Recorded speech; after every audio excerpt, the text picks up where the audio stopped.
advance mention of a member. When the proceedings of this particular motion were going on, I was adversely mentioned by the Honorable CS to the effect that I was even the sponsor of this motion, and I requested, Honorable Speaker, and I requested to appear before the committee so that I can explain myself, because I had been adversely mentioned in almost the whole proceeding when the Honorable CS was giving out his defense. And because I was not given that opportunity, accorded that opportunity, I therefore request, Honorable Speaker, that anything that was mentioned regarding me be expunged from the report. I thank you, Honorable Speaker.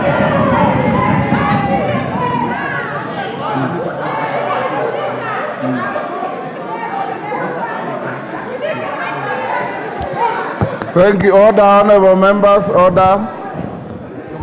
Honorable member for Aldai, indeed, I got your letter this afternoon saying what you have just said, that you adversely mentioned in the proceedings at the committee, and that you needed time to go and purge any allegations leveled against you.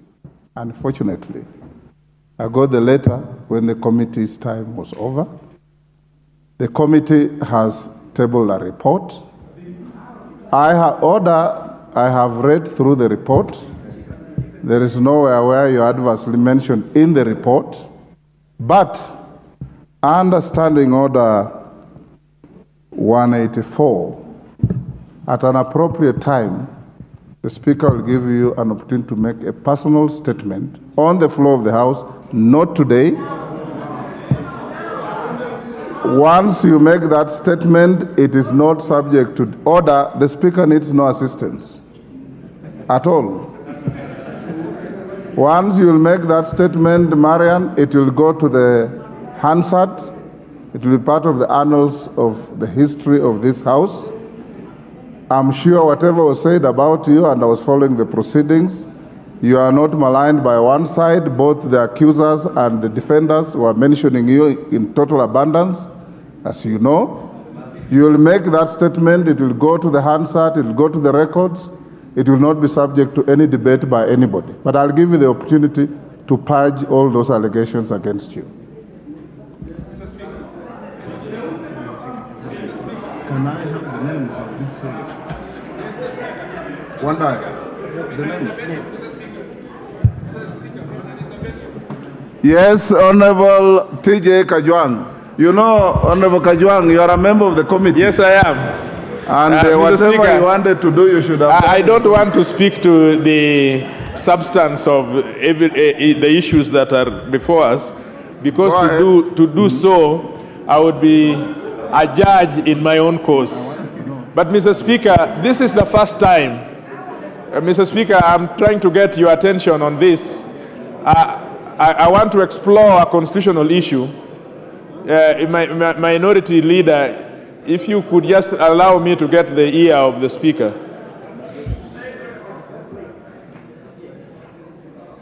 Wait.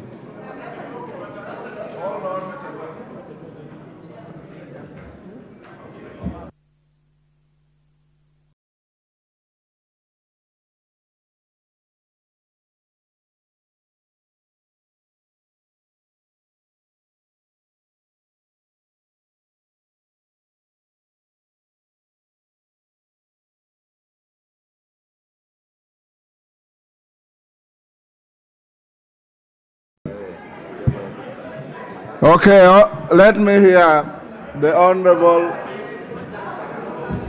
TJ Kajwang. Mr. Speaker, I rise to speak for, yes, just 1 minute, for the development of jurisprudence, custom and tradition in this House. This is the first time ever in the history of the new Constitution that we have tackled this matter. The other House has been lucky that in many occasions they have handled such matters.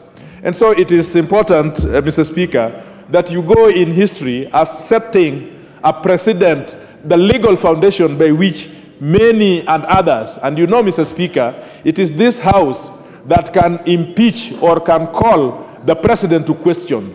It is this House that can call emergency or can declare war in this country. And so, Mr. Speaker, I just think that this gives you an opportunity to put the law in such a manner that everybody will have the foundation. Mr. Speaker, you see, a report has been given to you. You have looked at that report. Actually, the words you have used, you have scanned that report.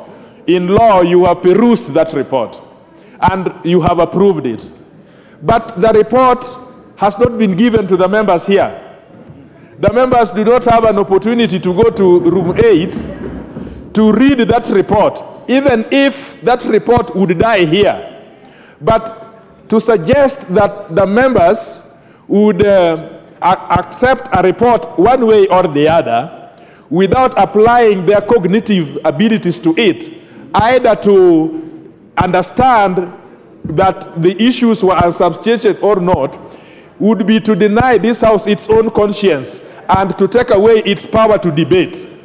Mr. Speaker, I urge you, Mr. Speaker, that you create a room by which as many members as possible may be able to comment on such issues, even if it is going to, even if it was going to die here, but give an opportunity for people to... Honorable T.J. Kajwang, I have no doubt that you've been listening to me, and I know you are a very brilliant, distinguished learned junior. I have said, and you remember what Senior Counsel Otienda Molo raised and pointed out. Under the Constitution, and the President we are setting is observance of the Constitution and our standing orders. Under the Constitution, when the report comes back to the House and it says allegations are unsubstantiated, the matter ends there. Even the idea of reading the report becomes an academic exercise. Anybody who wants to read that report is available in the table office. You can pick it and read it. The converse is that if the report had found the allegations substantiated, then the Speaker would have been obligated to set another day for the House to sit. And you will then, as a plenary, debate the report and vote on it. At that stage, then anybody will peruse the report, will mark the report, will underline the report, will critique the report, will do anything with the report, and convince the House that the report is right or wrong, and that decision will be made by a vote by the whole House. In the absence of the latter, then the idea of members reading the report remains academic. The Speaker cannot stop you from later looking for the report and reading it. The Speaker cannot stop you from going out there and commenting on the report.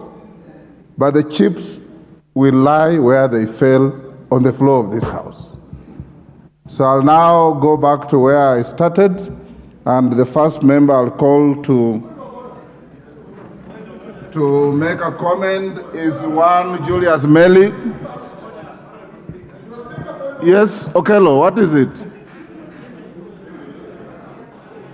Yes, Okello.